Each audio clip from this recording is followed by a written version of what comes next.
Okay, sorry about that. This is going to be video 5 because for some reason our video 4 just ended on me, so I'm not quite sure which has happened. My apologies. Um, but we were talking about the breathing, diaphragmatic breathing, and it kicking in the parasympathetic, okay? The other exercise that we can do to help our young people with their bodies following trauma is grounding exercises, okay? There are certain things that we want to do to help the child with two different types of regulation. We're going to talk about down regulation and up regulation, okay? Regulation, where we are regulating our physiological responses, our emotional responses, all of that. This is a really important skill for our kids following trauma, for them to learn how to do, okay?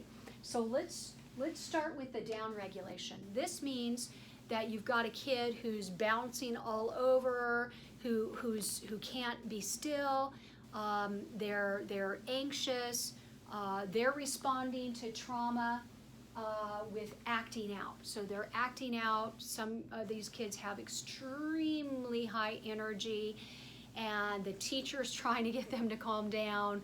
Caregivers are trying to calm them down. So this kid, you want to be able to have things that are going to be calming, okay? Grounding with some piece of fabric, like a velvet type of fabric that they can have and they can feel, okay? While they're breathing, and they can feel this fabric. Other things, they can have little stress balls, or like clay, or something that they're working with in their hands, okay?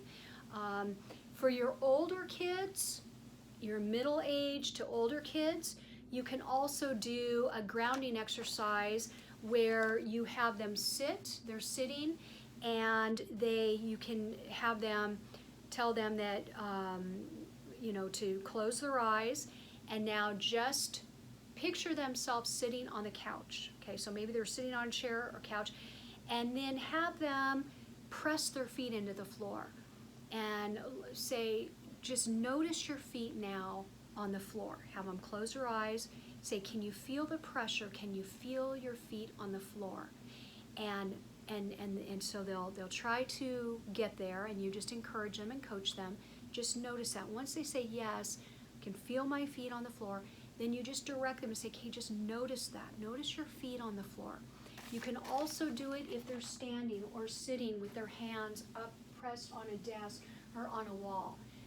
The idea is to get them to put all of their focus, all their mind and focus on what they're feeling, because now their physiological response that was activated before cannot compete now with another sensation.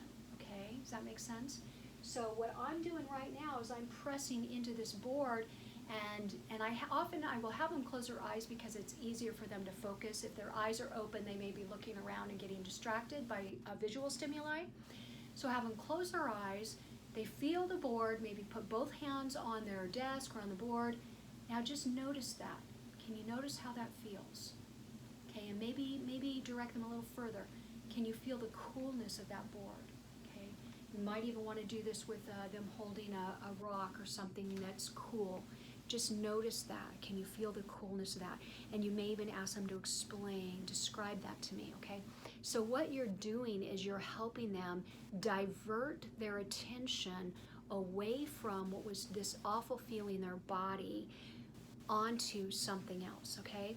And when we are talking physical sensation, that is enough to interrupt and interfere with the activated sympathetic nervous system. Does that make sense? We can't just say, okay, now just stop thinking about it. That does not work.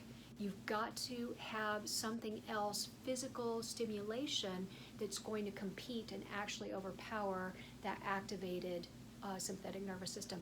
And now you can see why teaching a child or a young person this from the time they're young, and as they get very good at this skill, this is actually going to help them as they grow older. And then when they're triggered, they can immediately go to the grounding exercise, or they can go to this deep breathing exercise and be able to reduce the physiological response. Now, what is upregulation? Upregulation is the opposite of downregulation, okay? So it's the kid who maybe they're sitting over in the corner, maybe they are completely detached. Remember I explained to you that there are two different ways that a child will respond, and even an adult. They either go outward with all of it or they go inward with it. Okay, so when the kid who goes outward with it, we're talking we need down regulation for them, teaching them to calm down, bringing them down, right? But the kid who is gone inward and is just basically inside of that shell, and this is a lot of kids who have experienced trauma, severe trauma, they will just lock away inside. So we want to get them activated. We want to connect them with the world. We want to connect them with experience. We want to connect them with feelings. So that's our goal for this child. So that will again look like, physical, tactile. We want tactile touch, experiencing different things with touch.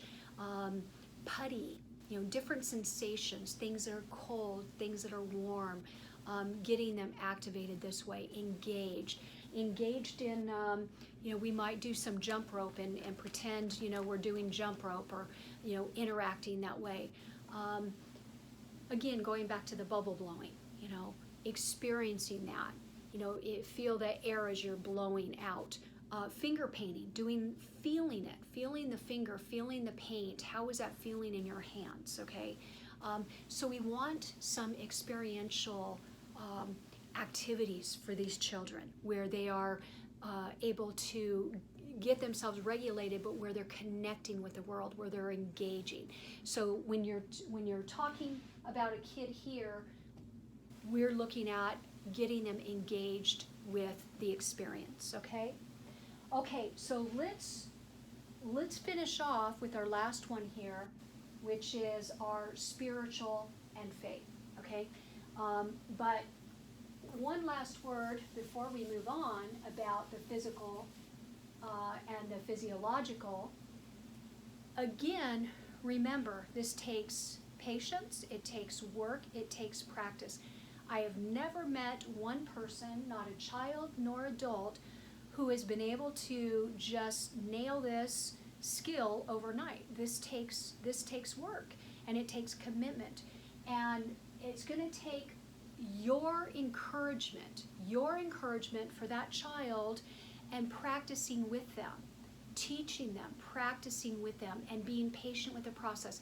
And that kid, that child may want to give up, but it's your connection, remember, it's your connection, your relationship with that young person that's going to encourage them, and it's going to lead them to trust you that this is going to work. This is going to work, okay? Help them celebrate the small little victories along the way. Help them recognize that, they're better today than they were, yesterday or a week ago. Help them see the improvement. Celebrate those little baby steps. Encourage them. They're going to need a lot of cheering on from you. They're going to need a lot of encouragement, positive reinforcement from you as they do this, because this one right here is going to be the one of the most challenging, because the physical sensations within the body are so powerful, and they're going to want to give into that negative physiological response that's going to cause them to freeze or be in the fight or flight. So for us to disrupt that is going to take practice, all right? And just like anything else, you can help them understand that learning how to, their language, learning mathematics, learning how to spell, those things take practice. And so you can just incorporate this as though it's, it's like another subject that you're learning at school. You can learn it, and you can get good at it, okay? Okay, so lastly is the spiritual and the faith component that, like I said, I really like to cover, because when trauma happens, when a kid is traumatized, when anyone is traumatized, oftentimes, and I've seen this so many times over the years with adults and kids, where God becomes the bad guy, okay? Why is that? Well, as I alluded to in our previous video, there's got to be somebody to blame. And when something is so terrible and things are so unfair and unjust, and especially if you have a child who's still not really got that, you know, life is not fair and things happen in this world that are awful and terrible and aren't fair, they're still kind of grappling with those kind of things. And so they're really trying to make sense of who would allow these things to happen. Well, again, going back to where the child is in their developmental process. So clearly, if you have a kid who is mid-childhood, older, teenage years, young teens, you can have more of a rational discussion with them and validating their feelings about their anger and how could God, if God is loving and good, allow these types of things to happen. It can get into some theological discussion. I try to avoid that because I'm not a theologian, first of all. But my aim is also really to appeal to their heart and a matter of the heart and helping them to understand that, yes, it's when terrible things happen, it is natural for us to want to be upset at somebody, to put the blame somewhere. And they're not a horrible person if they're upset at God. Again, go back to what I was sharing last video about the unconditional love or unconditional positive regard. That means we're not in a position of judging them for experiencing this or making them feel awful and terrible that they're feeling this way. To show them that compassion and to show them that understanding, it is very, very important for them to feel like they can open their heart up to us. They can trust us. And remember, it's God's final work. I mean, He is at work. And I will tell you honestly, when it comes to this area, this is where I really am in prayer. I will be in prayer even in that moment, not necessarily with them, but I will be praying, I'll be attitude of prayer within my heart. Because see, we need God's wisdom. We need God's wisdom because this one right here is so important for the individual in their own experience to have a relationship with God, to have a relationship with the Lord. And I have met people, like I shared with you before about the young boy who was abused terribly by his father, who had said he was a person of faith, but clearly he wasn't. He did these terrible things to his son. And then we go to church on Sunday. Well, the son at 9 or 10 years old determines he's an atheist. Well, he really doesn't even quite understand what all of that means, but all he knows is he wants nothing to do with God because God allowed this to happen. So in order for me to have any sort of place whatsoever in terms of trust, I have to have a relationship with this young boy, and I have to be able to have active listening, listen to him from my heart, not judging him, having that unconditional positive regard, not making him feel bad or terrible about his experience and how he's feeling. Really being authentic and saying, I can imagine how you would feel that way. Now, does it mean that we're in agreement with what they're feeling? No, not at all. What we are in agreement with is their experience and how they have come to that place and experiencing that. But here's the bottom line, folks. You will establish or reestablish God's love and His kindness through your lives.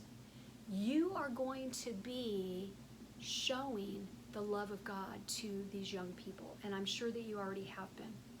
But you're the key. You are that person. You are the instrument in God's hand. You are the instrument that He is using to bring healing and wholeness to these children, and not just to their minds and to their emotions and their heart and to their body, but to their spiritual lives, to their spirits.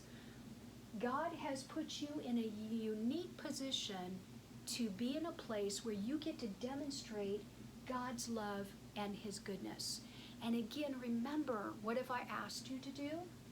What is the key here? In all of these areas, when we are working with people of trauma, children from trauma, we need to be patient. We need to be patient. We're in it for the long haul, right?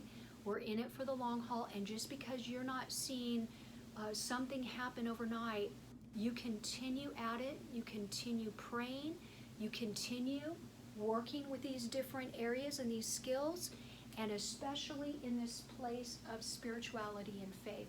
And as you build that relationship, and as that child or that young person trusts you, I promise you, they will begin to open their heart up, and they will converse with you. They will converse with you. And you can sit and have very good conversation and important conversation with them. You can have that conversation that, you know, I understand what you're going through, and that makes sense why you would feel that way. And you may even have opportunity to share certain experiences with them as they're older. I've been able to do that. I've been able to share with my, you're shaking the table.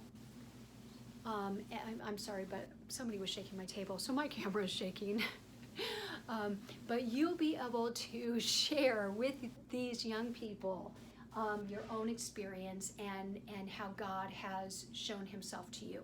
But remember, you got to have the fruit. You've got to show that you are the embodiment of God's love and his kindness and his goodness and his gentleness and faithfulness.